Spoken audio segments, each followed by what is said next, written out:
ఢిల్లీ మరో బ్రేకింగ్ చూస్తున్నాం. పటాన్చెరు ఖైరతాబాద్ ఎమ్మెల్యేల తీరుపై సీఎంతో చర్చించి చర్యలు తీసుకుంటామన్నారు టీపీసీసీ చీఫ్ మహేష్ కుమార్ గౌడ్.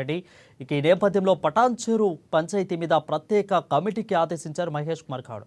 రేపటి నుంచి విచారణ ప్రారంభించి వేగవంతం పూర్తి చేయాలని ఆది శ్రీనివాస్ కు ఫోన్లో ఆదేశించారు మహేష్ కుమార్ గౌడ్. ఈ ఘటనపై ఇరు వర్గాలతో చర్చించి లోతుగా విచారణ చేపట్టాలన్నారు. ఇక యూత్ కాంగ్రెస్ గొడవలలో ఉన్న అందరికీ షోకాజ్ నోటీసులు ఇచ్చామన్నారు మహేష్ కుమార్ గౌడ్.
ఇక పటాన్చెరు ఖైరతాబాద్ ఎమ్మెల్యేల తీరుపై సీఎంతో చర్చించి చర్యలు తీసుకుంటామన్నారు TPCC Mahesh Kumar Goud.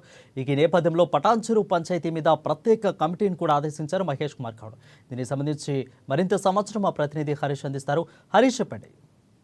Right, thank you Varun. ఏదైతే గాంధీ భవన్ లో PCC chief Mahesh Kumar Goud chitchat చేశారు. ఇక పలు అంశాలకు సంబంధించి కూడా ఆయన కూడా ఏదైతే క్లారిటీ ఇవ్వడం జరిగింది. ఏదైతే కార్యవర్గ కూర్పు కావచ్చు, ఇక మరోవైపు పటాన్చెరువుకు సంబంధించి ఏదైతే పాత కొత్త నేతల మధ్య ఘర్షణకు సంబంధించిన అంశం కావచ్చు, మిగతా సంబంధించిన ఎమ్మెల్సీ సంబంధించిన గ్రాడ్యుయేట్ ఎమ్మెల్సీకి సంబంధించి కూడా పలు అంశాలపైన కూడా ఆయన మీడియాతో చిట్చాట్ చేశారు. ఇక ప్రధానంగా దీంట్లో ఏదైతే పటాన్చెరువుకు సంబంధించి అక్కడ గూడెం మైపాల్ రెడ్డికి సంబంధించి కూడా ఆయన బీఆర్ఎస్ నుంచి కాంగ్రెస్ లకు రావడం జరిగింది. మరోవైపు కాంగ్రెస్ నేతకు సంబంధించిన కాటా శ్రీనివాస్ గౌడ్, ఈ ఇద్దరి మధ్య కూడా ఘర్షణ వాతావరణం చోటు చేసుకున్న నేపథ్యం ఉన్నది. కాంగ్రెస్ పార్టీకి సంబంధించి నిన్న కాంగ్రెస్ కార్యకర్తలంతా కూడా నిరసన వ్యక్తం చేశారు.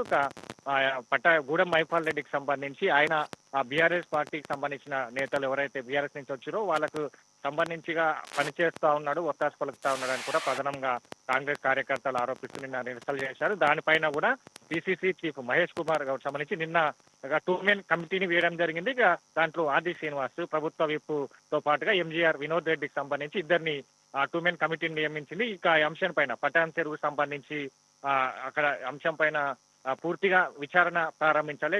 ఆ విచారణకు సంబంధించి కూడా పూర్తిగా అక్కడ విచారణ చేయాలని కూడా ఆదేశించడం జరిగింది. ఇక ఆయన ఈ రోజు సంబంధించి కూడా ప్రభుత్వ విప్ ఆది శ్రీనివాస్ కు సంబంధించి కాల్ చేశాడు. పూర్తిగా విచారణ ఈ రోజు నుంచి ప్రారంభించాలని కూడా సూచించడం జరిగింది. మరోవైపు దానం నాగేందర్ సంబంధించి కూడా ఖైరతాబాద్ ఎమ్మెల్యేకి సంబంధించి కూడా దానిపైన కూడా సీఎంతో చర్చించి నిర్ణయం తీసుకుంటామని చెప్తారు. ఎందుకంటే కాంగ్రెస్ పార్టీలోకి వచ్చిన నేపథ్యం కావచ్చు, బీఆర్ఎస్ సంబంధించి కాంగ్రెస్ పార్టీలోకి వచ్చారు. ఇప్పుడు కాంగ్రెస్ పార్టీ పై కావచ్చు, సంబంధించిన ప్రభుత్వ ఏదైతే పథకాలు తీసుకొస్తుందో దానిపైన, అలాగే హైడ్రాకి సంబంధించిన పలు అంశాలపైన కూడా ఆయన వ్యతిరేకిస్తూ వస్తున్నారు. ఈ అంశం పైన కూడా ఏదైతే సీఎం రేవంత్ రెడ్డితో చర్చించి తదుపరి నిర్ణయం తీసుకుంటామని చెప్పారు. మరోవైపు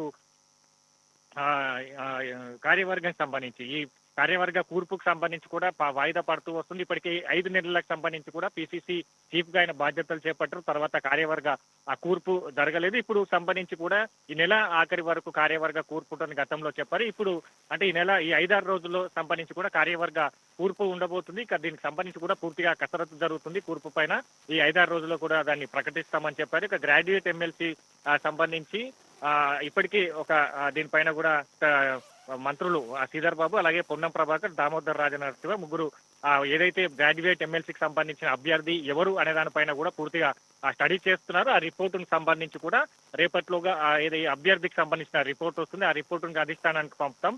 ఇక గ్రాడ్యుయేట్ ఎమ్మెల్సీకి సంబంధించిన అభ్యర్థిని అధిష్టానం డిక్లేర్ చేస్తా ఉన్నది అని కూడా త్వరలో డిక్లేర్ చేస్తామని చెప్పారు. ఇక మరోవైపు టీచర్ ఎమ్మెల్సీలకు సంబంధించి పార్టీ టీచర్ ఎమ్మెల్సీలో పోటీ చేయాలా, లేదంటే ఇతర ఏదైతే మిత్రపక్ష పార్టీలకు సంబంధించి కూడా అక్కడ అభ్యర్థికి కేటాయించాలనే పైన కూడా ఇంకా నిర్ణయం తీసుకులేదు. దానిపైన కూడా త్వరలో నిర్ణయం తీసుకుంటామని చెప్పారు.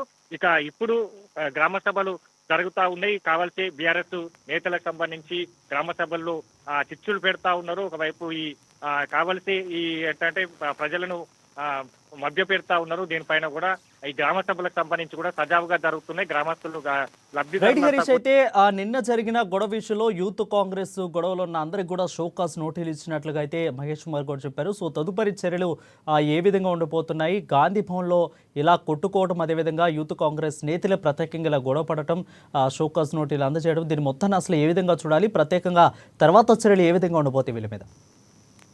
రైట్, ప్రధానంగా ఇప్పుడు ఈ అంశం కావచ్చు, పటాన్ చెరువు విషయం కావచ్చు, ఇప్పుడు మొన్న గాంధీ భవన్ సంబంధించి కూడా యూత్ కాంగ్రెస్ ఘర్షణ వాతావరణం చోటు చేసుకుంది. ఏదైతే భద్రాద్రి కొత్తగూడెం సంబంధించి కూడా అక్కడ యూత్ కాంగ్రెస్ నామినేటెడ్ పదవులకు సంబంధించి ఇరువురు మధ్య ఘర్షణ వాతావరణం చోటు చేసుకున్న నేపథ్యం అనేది. ఇక యూత్ కాంగ్రెస్ సంబంధించి కూడా ఇరువులు పిడుగుద్దులు పొందిన సిచ్యువేషన్ కనిపిస్తే దీనిపైన కూడా మహేష్ కుమార్ గౌడ్ సంబంధించి కూడా ఆయన క్లారిటీ ఇవ్వడం జరిగింది. ఇప్పటికే ఏదైతే ఘర్షణకు దిగారో కార్యకర్తలకు వాళ్ళకి సంబంధించి కూడా షోకాస్ నోటీసులు పంపించాం, క్రమశిక్షణ పరమైన చర్యలు తీసుకుంటాం. దాంతో పాటుగా దాడులకు పాల్పడ్డ వారిపైన కూడా ఇప్పటికీ పోలీసుల నుంచి కూడా ఎఫ్ఐఆర్ కేసులు కూడా నమోదైనట్టుగా చెప్తారు. ఇక అట్లాంటి చర్యలకు సంబంధించి కూడా కాంగ్రెస్ పార్టీ ఉపేక్షించరు.